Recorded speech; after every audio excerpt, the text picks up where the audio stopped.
यूं तो बनारस घाट अपनी खूबसूरती के लिए बहुत प्रचलित है, पर घाट के किनारे कई राज लिए बैठे हैं। ये कहानी शुरू होती है बनारस के घाट के पास बने ममता निवास से, जहाँ प्रिया लाल जोड़े में ममता के घर उसकी बहू बनकर आती है। आओ आओ बहू, घर को अपने पैरों से पवित्र करो। ममता घर की दहलीज पार कर ही रही होती है कि अचानक एक बहुत गंदी सी बास पूरे घर में फैल जाती है।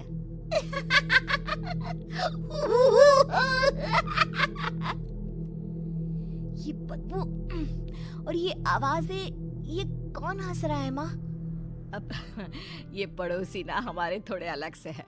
कहाँ हम शाकाहारी और ये मांस मच्छी खाने वाले। छोड़, तू ध्यान मत दे और गृह प्रवेश कर। और हाँ बहू, अपनी सास की एक बात हमेशा याद रखना, इन पड़ोसियों से तो कभी बात नहीं करेगी। अच्छे लोग नहीं है ये। अपनी सास की ये बात मानेगी ना बेटा? हाँ माँ, जो आपकी मर्जी, मैं उनसे बात नहीं करूंगी। अगले दिन प्रिया अपनी पहली रसोई बनाने रसोई घर में जाती है। ये छोकी बात तो नाक में जा रही है। एक काम करती हूँ, खिड़की खोल देती हूँ। प्रिया खिड़की खोलने जाती है। इतने जाले, लगता है इस खिड़की को कभी खोला ही नहीं गया। पर ऐसा क्यों? ओह, नॉन वेज की स्मेल आती होगी ना। 2 मिनट के लिए खोल लेती हूँ, फिर बंद कर दूंगी। प्रिया खिड़की खोलती है। खिड़की खोलते ही उसकी नजर सामने वाले घर की खिड़की पर पड़ती है, जहाँ एक लड़की खड़ी होती है। हाथों में मेहंदी, लाल रंग की साड़ी, बिल्कुल सजी धजी, मानो प्रिया की तरह ही वो भी नई नवेली बहू हो। वो प्रिया को देखकर मुस्कुराती है। हे भगवान, माँ ने तो इनसे बात करने को मना किया था। प्रिया फौरन ही खिड़की बंद कर देती है और तवे पर चढ़े रोटी की ओर देखने लगती है, पर वहाँ रोटी न होकर मछली पड़ी होती है। ये क्या? पहली ही रसोई में इतनी बड़ी गलती। हे भगवान, अब मैं क्या करूं? प्रिया बहुत डर जाती है और फौरन रसोई की सफाई करने और फिर सभी के लिए खाना बनाने लग जाती है। जब वो सबको खाना परोसती है, सब तो ठीक है, मैं बेकार में चिंता कर रही थी। हे भगवान, ऐसे ही बस अपनी कृपा बनाए रखना। रात के वक्त जब सब सो रहे होते हैं, तब प्रिया को पायल की आवाज सुनाई देती है, जिससे उसकी आंख खुल जाती है। ये पायल की आवाज कहाँ से आ रही है? प्रिया उठकर उस आवाज के पीछे छत की सीढ़ियों तक जाती है। तभी उसे बच्चे के रोने की आवाज आती है। प्रिया छत पर जाती है तो क्या देखती है? वही लाल साड़ी वाली लड़की अपनी गोद में एक नवजात बच्चे को घुमा घुमा कर सुला रही है। तभी प्रिया की नजर उसके पेट पर पड़ती है। ओह गॉड, ये तो प्रेग्नेंट भी है। सुनिए, बच्चा सो नहीं रहा है क्या? मैं कुछ मदद करूं? नहीं नहीं, आपके घर वालों को अच्छा नहीं लगेगा, मैं संभाल लूंगी। स्नेहा की गोद से बच्चा हाथ मारकर प्रिया की गोद में आने को छटपटाने लगता है। दोनों घर अगल बगल में बने होने के कारण प्रिया उस बच्चे को गोद में ले लेती है। प्रिया के पास आते ही वो सो जाता है। बच्चे का वो स्पर्श रात भर प्रिया भूल नहीं पाती और अगली सुबह वो छत पर कपड़े सुखा रही होती है। तभी उसे एक औरत इशारा करके बुलाती है। स्नेहा कह रही थी बाबू तुम्हारी गोद में आते ही सो गया। मैं गौरी, स्नेहा की माँ हूँ।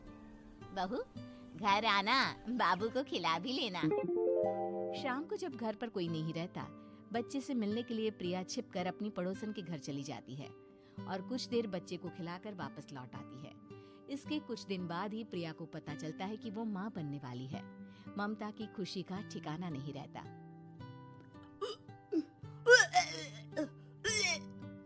माँ जी, पता नहीं क्यों उल्टी आ रही है।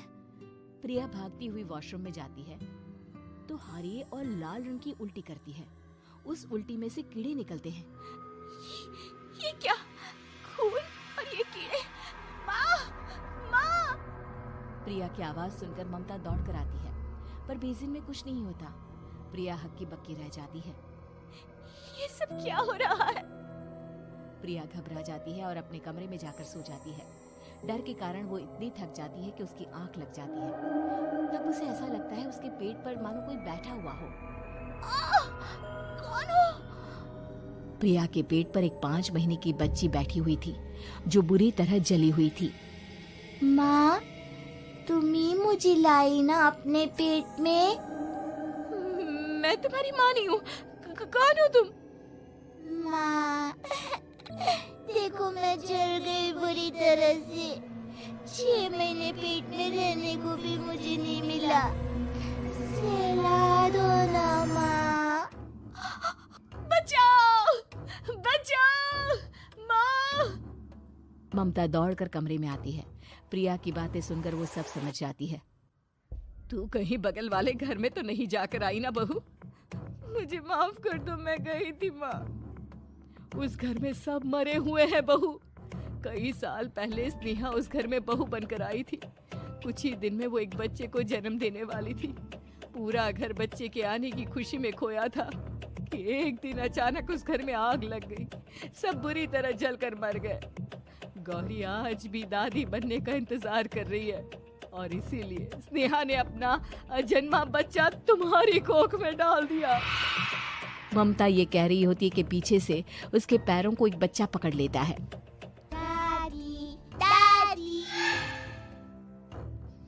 माँ, स्नेहा की गोद में यही बच्चा था। ये बच्चा कौन है फिर?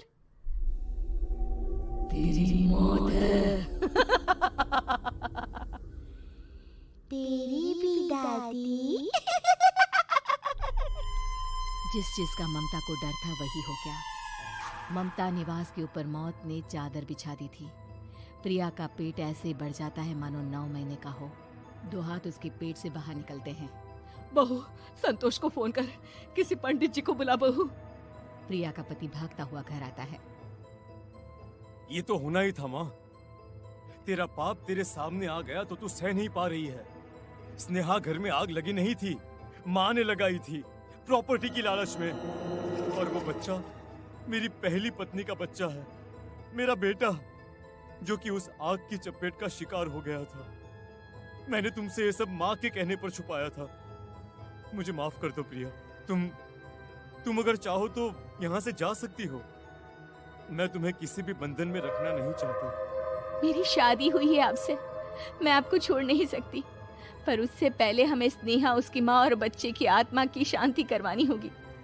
संतोष और ममता गौरी के घर जाते हैं। अंदर सब कुछ जला हुआ होता है। जमीन पर जली हुई लाशें बिखरी हुई थी। ममता रो रो कर अपनी करने की माफी गौरी से मांगती है।